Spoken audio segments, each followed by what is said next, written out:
서울에서 어머니와 딸 등 일가족 4명이 20일째 연락이 끊겨 경찰이 수사에 나섰습니다. 한꺼번에 실종된 이들은 어머니 김 씨와 22살, 20살, 그리고 14살의 세 딸이었습니다.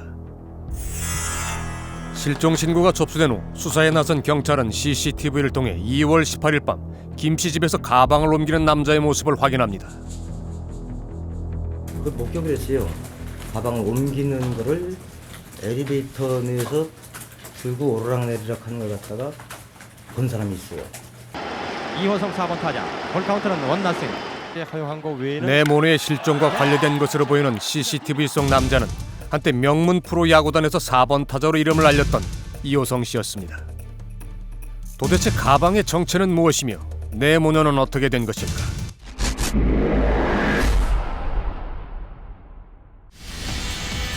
실종 신고가 접수된 지 일주일째, 경찰은 이호성 씨를 공개 수배하기로 결정합니다. 그런데 그날 오후 한강에서 자살로 추정되는 남자 사체 한 구가 발견됩니다. 이호성이 익사체로 있는 것이 발견되어서 신원 확인에 착수했습니다. 그리고 그날 늦은 밤 전남 화순의 한 교회 공동묘지에서 충격적인 사실이 드러납니다. 이 차에서 봤던 이거 비닐가 맞이요 가방? 땅속에 묻혀있던 가방은 모두 4개. CCTV에 남자가 끌고 갔던 문제의 그 가방이었습니다. 그리고 그 속에서 어머니 김 씨와 세 딸의 시신이 비닐에 쌓인 채 발견됐습니다. 망 김현숙, 정진아 및 정혜아는 사인이 경부 압박 등의 질식사로 판단되었으며 큰딸 정선아는 수해 둔기에 의하여 머리를 가격당하여 두개골 골절, 뇌출혈 등이 동반된 고도의 머리 손상으로 사망하였습니다. 이보다 앞선 오전 국과수에선 한강에서 발견된 이호성의 사체에 대한 부검도 있었습니다. 사인에 관한 부검의의 1차 소견은 익사입니다. 사체 경직도로 판단한 것은 새벽 3시경으로 판단했습니다. 유력한 살해용이자 이호성의 시신에서는 타살의 흔적은 발견되지 않았습니다. 도대체 이호성은 내모녀와 어떤 관계가 있었던 것일까? 3월 3일 날 삼문상 과정에서 이호성이 이놈을 중앙내로 처음 들은 거예요. 그런 얘기를 하더라고요. 보통 사귀는 사이다. 실종 사흘 전 2월 15일 김 씨는 트렁크를 들고 은행을 찾아갔습니다. 그리고 정기예금을 해약기 모두 현금으로 찼습니다. 자신의 정기예금 1억 7천만 원을 해약해서 현금으로 인출했습니다. 불상자가 운전하는 자신의 승용차 조수석에 승차해서 그 돈을 국민은행 등 5개 시중은행에 3천에서 3,500만 원씩 분산 예치하였습니다. 그날 찾은 현금 1억 7천만 원은 닷새 뒤 치러야 할 전세금 잔금이었습니다. 김 씨는 이 돈을 트렁크에 담아 밖에 대기하고 있던 흰색 승용차에 오릅니다.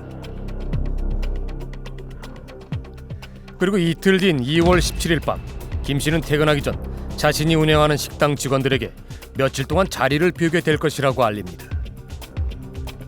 실종 당일인 18일 오전 김 씨는 다시 시중은행 5곳을 돌며 현금을 모두 인출합니다. 그것이 외부 사람들이 본 김 씨의 마지막 모습이었습니다. 김모 여인하고 또 둘째 딸하고 셋째 딸은 그 평상복 집에서 편하게 입는 차림이었고 큰 딸은 애출복 입은 상태. 그리고 그날 밤 9시 20분부터 모자를 눌러쓴 남자가 김 씨 집을 들락거리며 몇 차례에 걸쳐 큰 가방을 카트에 끌고 나오는 모습이 포착됩니다. 그 가방들은 화순에서 발견된 것과 동일한 것이었습니다. 그 후 저녁 11시경 어머니 김 씨의 휴대전화로 누군가 큰딸과 통화를 합니다.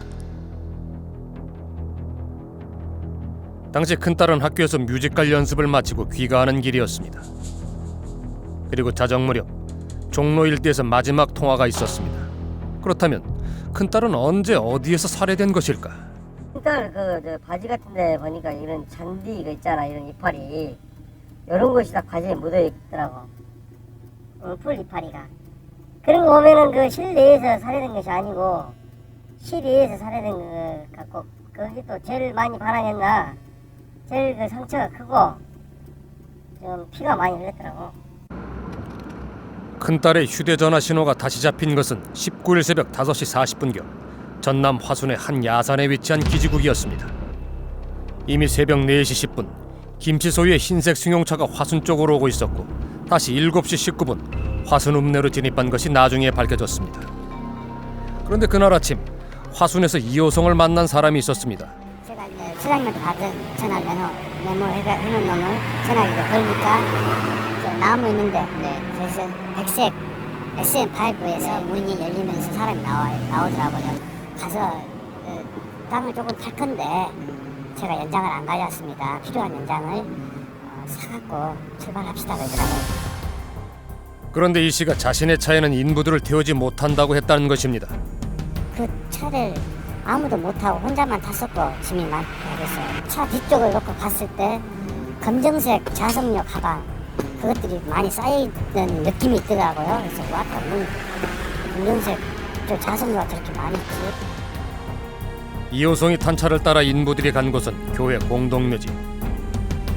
그곳에서 그는 길가에 구덩이를 파달라고 요청했습니다. 그 구덩이가 깊이가 1.5m, 길이가 2m, 폭이 1m 정도로 파주라고 하더라고요. 교회 표지선 그것을 세운다고 해서. 땅이 얼어있어 구덩이를 파는 작업은 꽤 오래 걸렸는데 11시까지 2시간가량 일한 뒤 인부들은 후한 일당을 받고 돌아갔다고 합니다. 그로부터 1시간 뒤 흰색 승용차는 화순을 벗어납니다. 그 이호성이 나타난 곳은 광주 시내. 이곳에서 그는 이모 여인을 만납니다. 14시경에 광주 남구 진월동에서 이모 씨를 만나서 현금 5천만 원을 전달하면서 형님 통장에 입금을 해달라고 부탁을 했습니다. 이때 건넨 현금은 실종 당일 김 씨가 은행을 돌며 찾은 돈으로 추정하고 있습니다. 그리고 그날 밤 아파트 주차장에 김 씨의 승용차를 주차하고 사라지는 남자의 모습이 다시 한번 CCTV에 담깁니다. 실종 신고를 받고 경찰의 수사가 진행되는 사이 일산 경륜장에 나타난 이호성은 애인이던 차여인과 만나 함께 시간을 보냅니다. 일산 경륜장에서 차 모 씨와 만나서 21시 30분경 광주로 간다며 출발을 했습니다. 3월 8일 토요일에는 가방 3개와 편지 하나, 5천만 원 입금된 이모 씨의 우리은행 통장을 주면서 4천만 원은 차 모 씨 통장에 입금을 부탁했고 1천만 원은 가지라고 했습니다. 유력한 용의자인 전직 프로야구 선수 이모 씨가 내모녀 실종 사건에 전직 프로야구 선수 이 씨가 깊이 관련돼 있다는 의혹이 전 언론에 대대적으로 보도되던 3월 9일 이호성은 늦은 밤 차여인과 성수대교를 찾아갑니다. 그곳에서 술을 마신 그는 차여인을 택시에 태워 돌려보낸 후 혼자 남습니다. 그것이 마지막이었습니다. 실종 당일 이호성으로 보이는 남자가 김 씨 집에서 가방을 옮기는 모습이 CCTV에 잡힙니다. 그리고 이틀 뒤 지하 주차장에서 김 씨의 차를 주차하고 사라지는 남자가 CCTV에 포착됩니다. 그런데 이 둘의 모습은 사뭇 달라 보입니다. 과연 동일인일까? 제 느낌은 좀 달라 보이는데. 진중하고 친절. 예, 자신 있고. 근데 이 사람은 좀 촐랑, 좀 표현상이 그렇지만 좀 이게 촐랑거리는 느낌이거든요. 동작 자체가 좀 가벼워 보이죠. 예, 가벼워 보이죠. 팔다리 움직임 자체가 보수 기질이거나 이런 사람의 움직임 같지는 않고 범행에 사용한 차량만 이호성 씨의 부탁을 듣고 그 서둘러서 원래 있던 자리로 돌려놔주고 돌아온 누군가가 있다면 그 사람은 아마도 범행 전체에 대해서 같이 알고 있거나 계획하거나 같이 참여하지는 않았지만 그 일부에 대해서만 어떤 도와준 그런 어떤 종범 형태의 공범은 있을 수도 있다. 하지만 뭐 있다라는 확정은 아직 없다. 김 씨 가족이 살해된 그날부터 이호성은 매우 빡빡하게 움직였습니다. 마치 누군가의 미리 짜여진 스케줄을 소화하듯 신속하고 치밀하게 사후 처리를 해나갑니다. 특히 화순 안매장터에서 인부들을 돌려보낸 뒤 이 씨가 머문 시간은 불과 30분. 그 시간 동안 과연 이 씨 혼자 사체를 묻는 것이 가능한 일이었을까? 아니 이게 돌부터 빼버려. 실제로 경찰이 사체를 찾아냈을 때 구덩이 속에 혼자서는 둘 수 없는 큰 돌들 때문에 발굴에 애를 먹었다고 합니다. 이걸 끄집어내야 내야만이 사체를 들어 올릴 수 있을 정도로 다 놀랐다니까. 얼핏 봐도 혼자 들기엔 좀 무리가 있어 보이는데. 어제 우리 그 힘 좀 잘 쓰는 형사들 둘이가 들었는데 둘이 두 사람이 드러낼 정도로 한 80kg 정도 무게고. 과연 이 돌들은 모두 혼자 힘으로 메우는 것이 가능했을까? 그날 뭐 같이 온 사람이 있었다거나 뭐 그런 느낌은 전혀 없었어요. 네, 없었어요. 네, 없었고 진술했던 것처럼 전화를 받거나 거는 것도 한 번도 없었고 주차장에 딱 2대 있었으니까 우리가 타고 갔던 차하고 이호성 씨 차하고. 그 공범이 있었다면 여기까지 묻으러 올 때 혼자 왔겠습니까? 여럿이 와서 묻었겠지. 이제 다른 공범이 있었다면은. 그럼에도 단독 범행이라는 결론을 내리기에는 여전히 설명되지 않는 것들이 남습니다. 이호성은 자살 전 형과 친구에게 유서 형식의 편지를 남겼습니다. 이 속에 사건과 관련한 단서가 있지 않을까? 평범하게 잘 부탁한다, 잘 처리해줘라 하는 그런 저기지 다른 뭐 어떤 죽음과 관련된 그런 동기는 없었습니다. 통상 자살하기 전 누군가에게는 어떤 형태로든 심경을 털어놓기 마련입니다. 그런데 그는 왜 유서에 아무것도 남기지 않았을까? 자기가 한 행동에 대해서 그렇게 다른 사람들에게 굳이 이유를 설명하기 싫었을 수도 있을 거다. 뒷일을 잘 부탁한다 하는 게 그 사람에게는 더 걱정스러운 일이었고 자기가 이미 저지른 그 범행에 대해서는 다른 사람들에게 굳이 알리고 싶지 않았을 수도 있겠다라는 생각이 듭니다.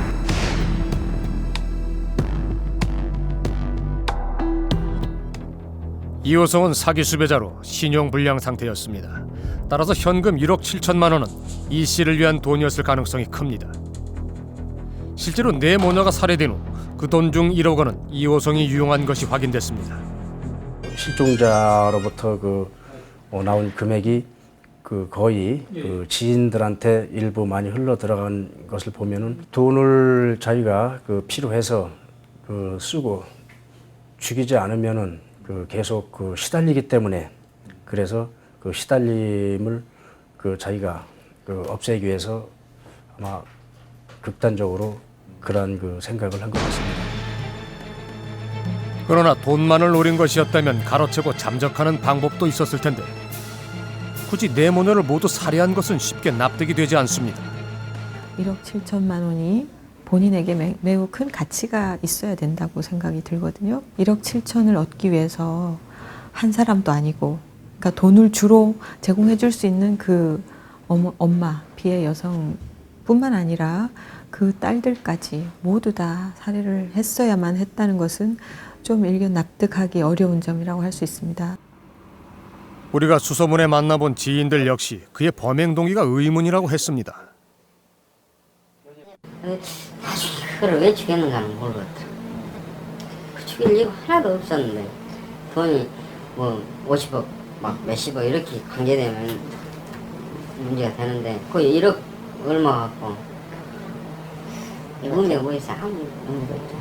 허용한 거 외에는 프로야구에서 4번 타자로 이름을 날리다가 은퇴한 이호성은 2001년 광주에서 웨딩업을 시작해 사업가로 큰 돈을 벌었다고 합니다.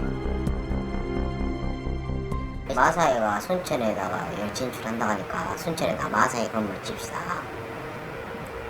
해가지고 순천 역전 앞에다가 그 땅을 24억 5천만 원 딱 현찰 주고 그 땅을 샀어요. 경마 사업을 위해 땅을 사서 건물까지 짓기 시작했지만 지역 반대 여론에 부딪혀 결정이 차일피일 미뤄지더니 마사회 측에서 끝내 사업을 철회하고 말았습니다. 마사회에서 그것을 갖다가 4년을 넘게 끌어버리니까 부도 안 날 사람 없죠. 결과적으로 이자에 사채 하다 보니까 그 돈이 눈덩이같이 불어가고 270억이나 되었습니다.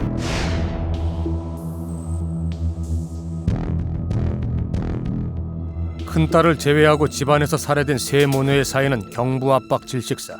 이들 사체에선 범인의 범행 특성이 공통적으로 나타난다고 합니다.